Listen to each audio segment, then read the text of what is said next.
십자가 하면 뭐가 떠오르시나요? 그냥 끔찍한 사건이 일어난 곳? 사실 그건 누군가는 떠나고 단 한 사람은 남았던 장소이기도 합니다. 오늘 이야기의 주인공은 바로 예수의 마지막을 지킨 제자 요한인데요. 과연 그는 왜 그곳에 남았을까요? 십자가는 참 아이러니한 곳이에요. 인류 역사상 가장 비극적인 장소이면서 동시에 가장 영광스러운 장소이기도 하니까요. 인간의 죄가 가장 추악하게 드러난 곳에서 신의 사랑은 가장 눈부시게 빛났습니다. 자, 바로 이 지정에서 오늘 이야기를 시작해보죠. 자, 우리 한번 그곳의 분위기를 상상해 볼까요? 십자가 아래는 정말 아수라장이었을 겁니다. 여기저기서 조롱하는 소리가 들리고 무관심하게 쳐다보는 시선들, 또 시끄럽게 떠드는 군인들까지 정말 정신없고 혼란스러운 곳이었죠. 그런데 말이죠. 이 수많은 사람들 속에서 이상하게도 보이지 않는 사람들이 있었습니다. 바로 예수의 가장 가까운 사람들이었던 제자들이에요. 아니, 그들은 다 어디로 갔을까요? 네, 거의 모두가 뿔뿔이 흩어져 버렸습니다. 그러니까요, 여기서 정말 중요한 질문이 생기는 거죠. 그렇다면 도대체 누가 남았을까요? 누가 끝까지 그 자리를 지켰을까요? 네, 그곳에 남았던 단 한 명의 제자, 바로 요한입니다. 근데 여러분, 요한이 거기 있었던 건 그냥 우연이 아니었어요. 이건 고통의 가장 깊은 곳으로 직접 걸어 들어가기로 한 아주 의지적인 선택이었습니다. 이게 누구랑 비교되냐면요. 바로 베드로입니다. 베드로는 두려움 때문에 예수를 멀찍이서 따라갔잖아요. 근데 요한은 달랐어요. 고통과 가장 가까운 십자가 바로 곁에 머물렀던 거죠. 오늘 우리가 살펴보는 이 설교에서는 이게 단순히 용기가 있냐 없냐의 문제가 아니라고 지적해요. 그 순간 보여준 그들의 사랑의 깊이, 그 본질 자체가 달랐다는 겁니다. 결국 진짜 제자라는 건 뭘까요? 그저 좋을 때 축복만 따라다니는 게 아니라는 거죠. 가장 힘들고 가장 고통스러운 그 자리에 함께 서 있어 주는 것, 그게 바로 진짜라는 겁니다. 자, 그런데 이야기는 여기서 끝나지 않습니다. 요한이 그냥 거기 서 있기만 한 게 아니에요. 바로 그 머무름이 아주 특별한 책임과 새로운 사명으로 이어지게 되거든요. 보세요. 예수님이 십자가 위에서 정말 마지막 순간에 자신의 어머니 마리아와 그 곁에 서 있던 제자 요한을 보십니다.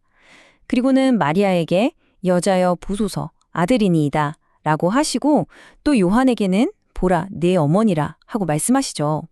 이건 단순히 부탁이 아니에요. 새로운 가족을 만들어주는 아주 깊은 의미가 담긴 명령이었습니다. 요한의 반응은 어땠을까요? 정말 놀랍게도 그는 즉시 그 자리에서 이 거룩한 책임을 받아들입니다. 조금의 망설임도 없이요. 그 시간부터 자기 집에 모셨다고 하죠. 그럼 이런 생각이 들죠. 왜 하필 요한이었을까요? 다른 사람도 아니고 왜 요한에게 이토록 중요하고 개인적인 책임을 맡기셨을까요? 여기에 대한 답은요, 정말 놀라울 정도로 간단하면서도 엄청나게 강력합니다. 그 이유는 다른 게 아니었어요. 바로 그가 거기에 있었기 때문입니다. 그러니까 보세요. 십자가 곁에 머무른다는 건 그냥 고통을 구경하는 게 아니었던 거예요. 오히려 그 고통의 자리에서 예수님의 마지막 사랑을 직접 보고 새로운 가족을 얻고 거룩한 책임을 부여받는 말 그대로 사명을 발견하는 자리가 된 거죠. 자, 이제 마지막 핵심으로 넘어가 보겠습니다. 요한이 그 자리에 있었기 때문에 얻은 건 사명만이 아니었어요. 그는 누구도 갖지 못한 아주 특별한 관점을 갖게 됩니다. 바로 눈에 보이는 현상 너머의 진짜 의미를 꿰뚫어 보는 눈이죠. 생각해 보세요. 요한은 나중에 그랬더더라 하고 이야기를 전해들은 사람이 아니잖아요. 성경은 그가 본자, 즉 목격자였다는 걸 아주 강하게 강조합니다. 그리고 그의 증언이 이 모든 이야기의 기초가 되는 거죠. 이게 정말 중요한데요. 어디서 보느냐에 따라 십자가의 의미가 180도 달라진다는 거예요. 멀리서 보면 그건 그냥 실패, 패배, 끔찍한 수치일 뿐입니다. 하지만 요한이 서 있던 바로 그 자리, 십자가 바로 아래에서 보면요. 그건 실패가 아니라 사랑과 구원의 가장 위대한 승리였던 겁니다. 그러니까 진정한 의미는요. 멀찍이 떨어져서 안전하게 분석하고 연구한다고 해서 알 수 있는 게 아니라는 거죠. 직접 그 아래에 다가가 서는 경험을 통해서만 비로소 깨닫게 되는 겁니다. 자, 그렇다면 이 한 제자, 요한의 이야기가 오늘을 사는 우리에게는 어떤 의미가 있을까요? 지금까지 우리가 함께 살펴본 그의 여정을 한번 정리해보죠. 요한의 여정은 아주 명확한 단계를 보여줘요. 첫째, 그는 고통에 가까이 머무르기를 선택했죠. 그랬더니 둘째, 사랑의 사명을 받게 됐고요. 그리고 마지막으로 그 사명을 통해 승리의 진짜 의미를 목격하고 증언할 수 있었던 겁니다. 머무름이 사명으로, 사명이 증언으로 이뤄진 거죠. 결국 이 이야기가 우리에게 던지는 도전은 이거예요.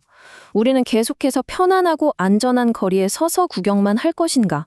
아니면 그 안전지대를 떠나서 십자가 바로 아래 그 메시지의 가장 핵심으로 더 가까이 다가갈 것인가? 결국 이 질문은 우리 각자에게 돌아옵니다. 여러분의 삶에서 정말 중요한 순간, 결정적인 순간에 당신은 어디에 서 계시겠습니까? 그저 멀리서 지켜보는 수많은 군중 속에 있을 건가요?